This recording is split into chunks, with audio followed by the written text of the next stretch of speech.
I'd like to take this opportunity to talk about why we started to do this show. I'm going to ask some questions on this show that a lot of people in the world outside of the Caribbean community have about reggae music and about Jamaican and West Indian music and culture. We're going to be interviewing guests who have particular insight into the proliferation of reggae music and culture. Reggae music seems to be universally appreciated throughout the world. And we're going to talk about why that is. We're going to talk about how reggae music has evolved and is evolving, and what the future looks like for West Indian culture and its influence on the rest of the world. You may be surprised at what a broad range of people have been touched by that universal message, whatever it is, or that universal thing that makes reggae music so infectious and so, I don't even know how to say it, such a thing that people all over the world consider to be their own and really take to heart. So we're looking forward to that, and we thank you for tuning in.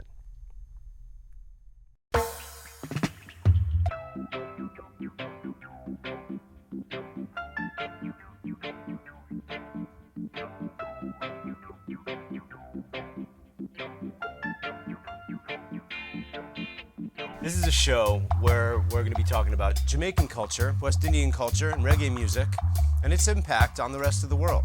I, a member of the rest of the world, am here to talk about the way that reggae music and Jamaican culture and West Indian culture has impacted my life and how I've embraced it as my own in many ways, and the many, many people like myself who feel a specific connection with the message of overcoming struggle and oppression and just the general feeling of a move toward unity and a move toward compassion and all of the great feelings that reggae music brings to us, and all the ways in which that's reinforced and is proliferated and continued and perpetuated by the current music and culture, and all the ways in which it's not, and which we could talk about ways that we can drive things and direct things in that direction.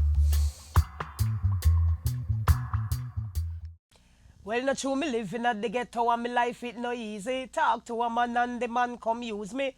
One thing me know, me mommy used to say to me, "Hi, this is Sister Charmaine.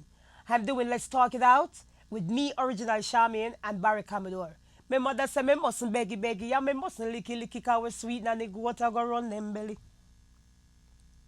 My concern with reggae for a long time, and it's been something that I did on my radio show with Philip Smart, WNYU 89.1 FM, for years, is the lack of women being up front in reggae. That being said, when I looked at years of covering it from a photojournalist to a writer, I found that there were men coming all the time on stage singing, and I was enjoying it and culturally uplifting. The problem with it was I saw women behind them who were had better vocals than them and were better singers.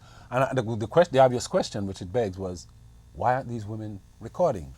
Diana King's response was basically, she thinks a lot of the men are afraid of women up front. She said, to quote her, and you can look in the interview, she said, they like you when you take care of their food, their clothing, and make sure they're all right, and when you're on your back. Tessa and Chin, on the other hand, said, I have men around me. They all respect me, and they are responsible for helping. And she named the folks that uplifted her career. So what we're talking about is a whole spectrum. It's a cultural right, and dynamic. I addressed that straight off because as a writer and just as a music lover, the idea of just sitting and watching men play music, as great as that is, I like to get a female's perspective. I have a really important question for you, which is, what does a white American guy who specializes in reggae and dancehall music have to deal with that no one else would expect or understand? Probably the most surprising part of the job, if you will, is how difficult it can be to be in the two worlds simultaneously. Hi, I'm Barry Commodore, and welcome to Let's Talk It Out. I'm here with my two guests today. We have Fitzroy Francis here. Like I said, I was going to stutter when I said your name. And Carl Almagetti, Brother C, representing the reggae community. We're going to talk about, there's a bunch of things that we're going to talk about today. And let's just get right into it. Well, let's talk about this for a second. So part of, one of the things that you said to me when I told you that I wanted to have a conversation about West Indian culture, and you said, well, it's not just about West Indian culture, it's a universal culture. Absolutely. And to me, this is part of what makes West Indian culture so attractive and so pervasive and so influential in the rest of the world, is there is a sense of a universality. Whether it's the universality of the struggle over oppression, or whether it's the universality of just living life and appreciating it, or whatever it is. Why don't you tell me a little bit about what you think is universal about the Jamaican what I said is universal about the West Indian culture on a whole, per se, Jamaican, which I can relate to because I'm from there. Mm-hmm. Well, first, musically, Jamaica has exploded on the world of music as no other West Indian culture. As I know, the media always, when it comes to Africa, fundamental, them always hide the truth about Africa. So that even those news, a lot of people, us as African people, African descent, we don't even heard about it. Yeah. You know? Yeah. Just like a lot of works. If it wasn't for the Rastafari through roots reggae music, prolificating the message, maybe other people don't even know about the struggles of apartheidism and what Nelson Mandela was going through, and Steve Biko and all these great men. You know?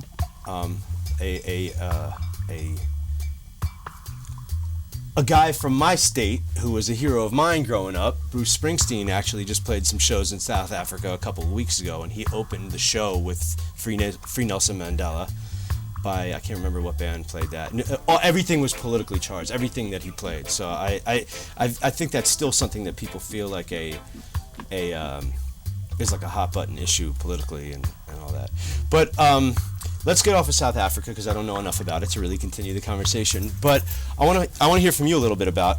A friend of mine called me yesterday, said she was leaving so she could reach Jamaica by the 25th from all the way from Estonia. Oh wow. Yeah, and she always tell me about Rosh Hashanah, Ratatam, or something like that. I like a week-long reggae program. Oh yeah? Yeah, but like I said, dancehall though, you know what I'm saying? It's because the people are living the stress for so long every day. For that quick 2-3 hours, they just want to dance all, you know what I mean, all the troubles. And then in the morning again, they get up in the morning and they struggling finding school fee to the kids, you know what I'm saying, and all that good stuff. But the reggae and dancehall, it's so powerful, like a magnet, just pulling everybody together. You know what I'm saying? We were saying just a little bit ago that you go to any party in New York City, right, where we are, and about 2:30 in the morning, maybe 3, depending on where you are.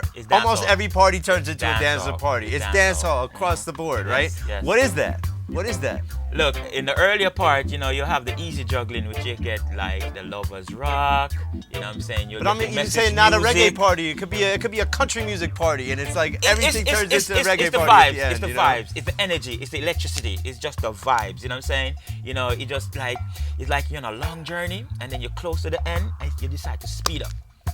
You know what I'm saying? Because you could see the ending and you just want to reach there. Yeah. So you just step on the gas a little bit more. There you go. Yeah. So it's that final energy, you know what I'm saying? So that's why they're showing that dancehall music. Who was sitting down, get up. You know what I'm saying? Just like they were put on a soca. Who was sitting down, they get up, you know, to tiny wine and all that good stuff, you know what I'm saying? Be ready for the road and all them good energy music. Yeah. Nice. Yeah, so Caribbean music is a very powerful thing.